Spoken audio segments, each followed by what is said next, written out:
Welcome back to another video. I'm going to do a step-by-step through an egg donation process. This might be a fairly quick video because there's not much explanation to it.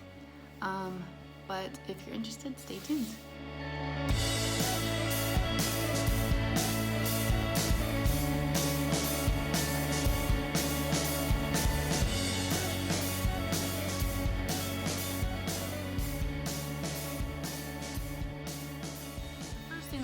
Is we set up a calendar which starts you off on either a birth control or like Prevera. It's an estrogen supplement, or I would almost want to say it's kind of like birth control. I don't know, but Prevera is what I started out on because I have an IUD copper, and you take that for a week to regulate your cycle, and then you go into your period, and then this is where you start your hormones. Now, the first hormone that they start you off is called Follistim, and I'm starting off on the higher dose, and what that guy looks like, diabetic insulin shot.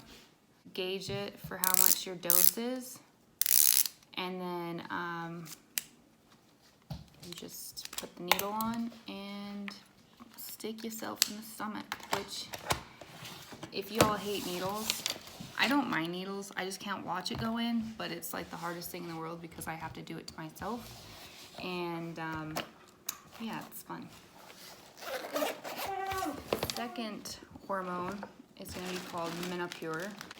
Looks like this. It comes in 2 vials. One is like saline solution, which you, for 1 powder dose, you just put 1 milliliter. I think it's 1 milliliter. I don't know. You just do the 1 on the syringe.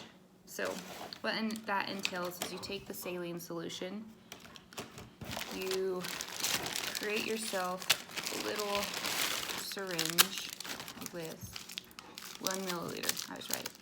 So you take that 1 milliliter saline solution, and then you put that straight into, it's like a, you see it's like a powder in there, and you put it straight into there. Obviously it turns into a liquid, and then you also inject yourself in the stomach. In more detail, why I started is my stepmom, she couldn't have kids, and she was married prior to my dad, and she couldn't have kids, and she was in a very, very abusive relationship. He beat her a lot, and I feel like she feels like that was probably one of the reasons why she couldn't have kids. I don't know. I don't know all the logistics of it. I didn't know about the medical history, but the point is she couldn't have kids, and we had a very in-depth conversation about her not being able to, and how much she really wanted to be a mom. And even though she had me and my sister to be a mom too, she felt that, you know, it wasn't biological. Those moms out there, and those stepmoms out there, I'm sure you know the feeling. Unfortunately, I don't, because all my kids are biological, but it just stuck with me. And then probably about a year after that, she committed suicide, and she just went through really bad depression. She had really bad spinal injury. She was just very, I don't know, in pain. And a year after that, to the day, I'm not even kidding, the year after that, the day of her anniversary of passing, I got a call from the fertility clinic asking if I wanted to do a cycle, and that was more so like my sign to do it. Like, I felt like for those who can't have kids, for those who want kids, why not give them that, you know? We have all these people who are, you know, drug addicts, alcoholics, getting pregnant like that, and then you have people who want nothing more than a family, and it's beyond measures of being able to obtain that. So that was another reason I started. Another hormone, yay, is called Ganirelix. Looks like this. It's just 1 single syringe.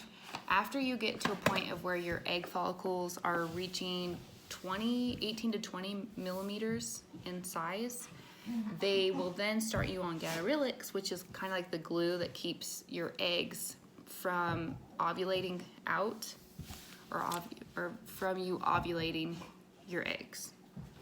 Anyway, so the Ganirelix is the glue, You stay on that for about, I want to say about 5 days. I can show you my calendar of what it looks like. After the 5 days, once your egg follicles come up to size, they will then give you a trigger shot, which the trigger shot you take 36 hours before your retraction.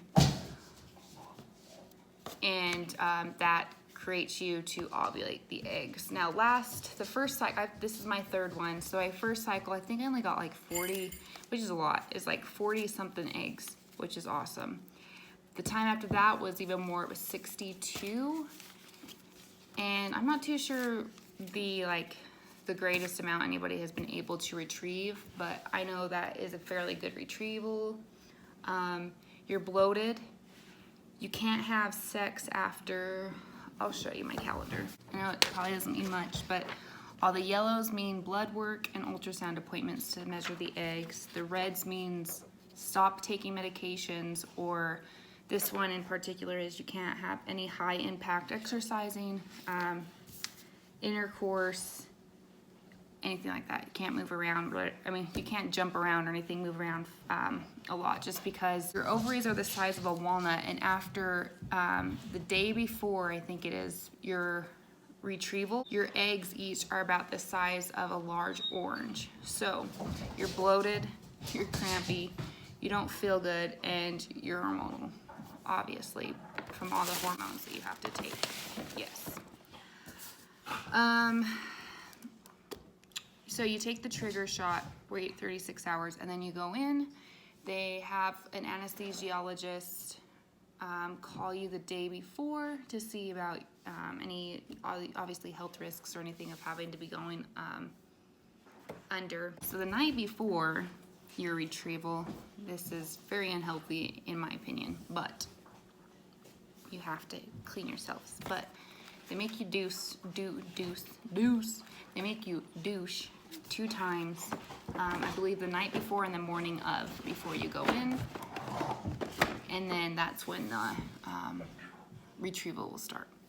And then you go the morning of, they gown you up, take you back to a room. They have stirrups, which they then lock your legs in these stirrups. So it's like super like intimidating, because once they do that, you're literally like getting knocked out. So anyway, you wake up, they walk you to a recovery room for about an hour to have the anesthetic wear off, and you're free to eat, and you go about your day, and they give you a big fat check. Obviously, again, my reasons are not stemmed to money, but the money is definitely a plus. I don't know how much each area charges, but I know when I first started, my very first donation was a year and a half ago, maybe even more, maybe a year and a half to 2 years ago. And it's paid me, I want to say $3 grand.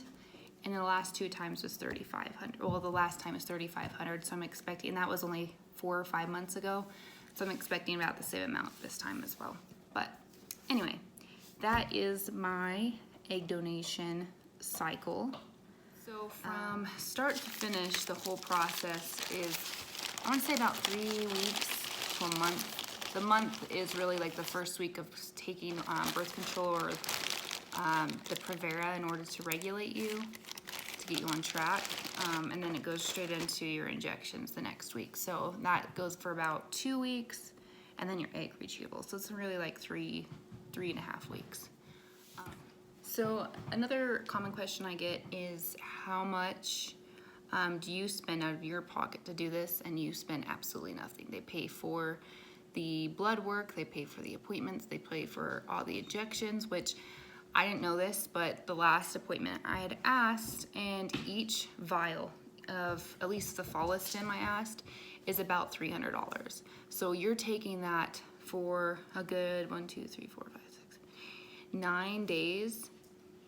So that's $300 a day for just the one vial, not to mention the Menopur, the Ganirelix, and then your trigger shot, which I don't know how much that is either. So all combined, I would probably estimate it $3 grand, maybe, just in supplements. I don't know. I just find it crazy, but I know it's a very expensive process. I did hear one lady who had her husband giving her the supplements or the shots or injections, and he made a mistake, which I don't know how you can, because if you look at the, unfortunately I don't have the trigger shot with me. They haven't given it to me yet, but I don't know how he confused it with Follistim or Menopur, but he accidentally gave her the trigger shot 4 days early. So all the eggs that she had just been maturing went to waste. She ovulated them, and she will not be able to donate again, at least with Utah Fertility. I just thought that was really sad, because I know how hard your body works for this, and you can feel it. I mean, I can. I'm just bloated, and you don't feel the best. It's like a period times probably like 8. It's just meh. So I don't know. We'll see how it goes.